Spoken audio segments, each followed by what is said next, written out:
Close your eyes for a moment and imagine waking up tomorrow in a world where every government official, every police officer, every judge, and every bureaucrat operates with complete integrity. No bribes change hands, no files gather dust because someone didn't pay extra, no contracts go to undeserving bidders. This isn't fantasy, Raza. This is what happens when corruption simply doesn't exist. In this transformed world, the first thing you'd notice is speed. Government services that once took months now happen in days. Getting a passport, registering property, starting a business, obtaining permits, everything moves at the pace it was designed to move. Citizens no longer budget extra money for getting things done. They budget for actual needs.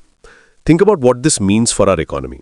When businesses don't have to factor in bribery costs, their operational expenses drop dramatically. A small manufacturer in Pune no longer needs to set aside 20% of revenue for unofficial payments. That money flows back into expansion, hiring, and innovation. Suddenly, Indian businesses become more competitive globally because their true costs are lower. Foreign investment pours in like never before.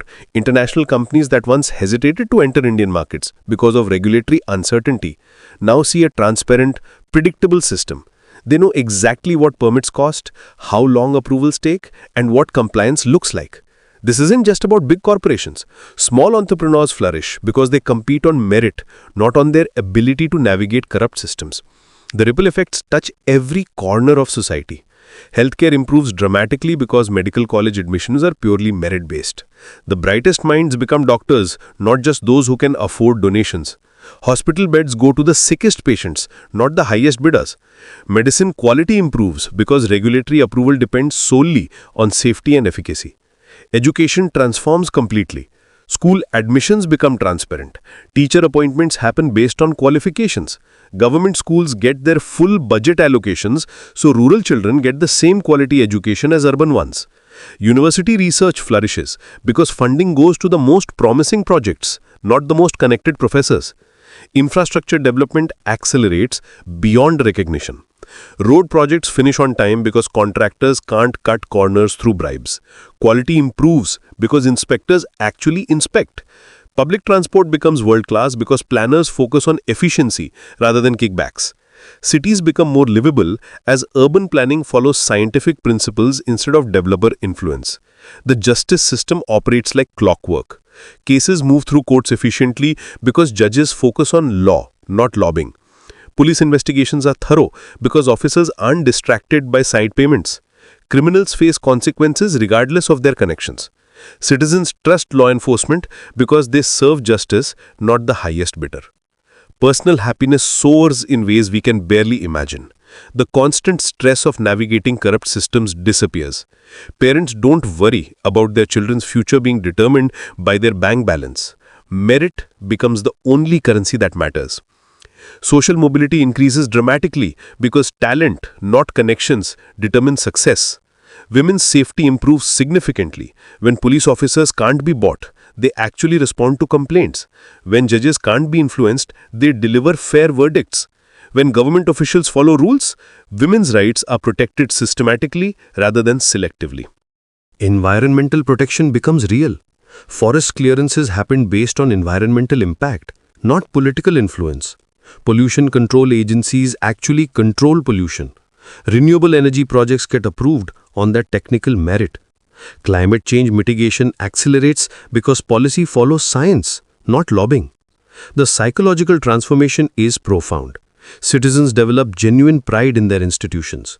Cynicism gives way to optimism. People believe in collective action because they see systems working fairly. Social cohesion strengthens because everyone plays by the same rules. Internationally, this corruption-free nation becomes a global leader. Other countries study its systems. International organizations relocate their headquarters there. The nation's soft power grows exponentially because it represents hope for clean governance worldwide. Innovation explodes because research funding goes to the best ideas. Patents get approved based on novelty, not influence. Startups thrive because regulatory approval depends on compliance, not connections. The nation becomes a technology hub because talent can flourish without systemic barriers. Healthcare outcomes rival developed nations. life expectancy increases, infant mortality drops, disease prevention improves because public health programs reach everyone equally. Medical research advances because funding follows scientific promise rather than political considerations. Economic inequality decreases substantially. When government contracts go to the most efficient bidders, costs drop and quality improves.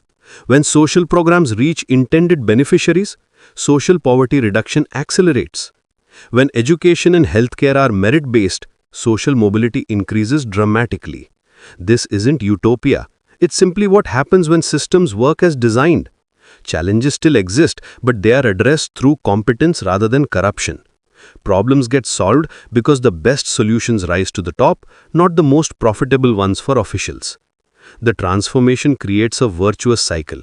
Clean systems attract honest people strengthen clean systems. Success breeds more success. Trust builds upon trust. Within a generation, corruption becomes not just illegal, but literally unthinkable. This world isn't impossible.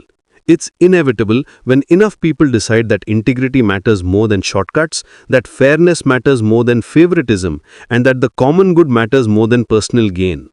The question isn't whether such a world can exist. The question is when we'll choose to create it.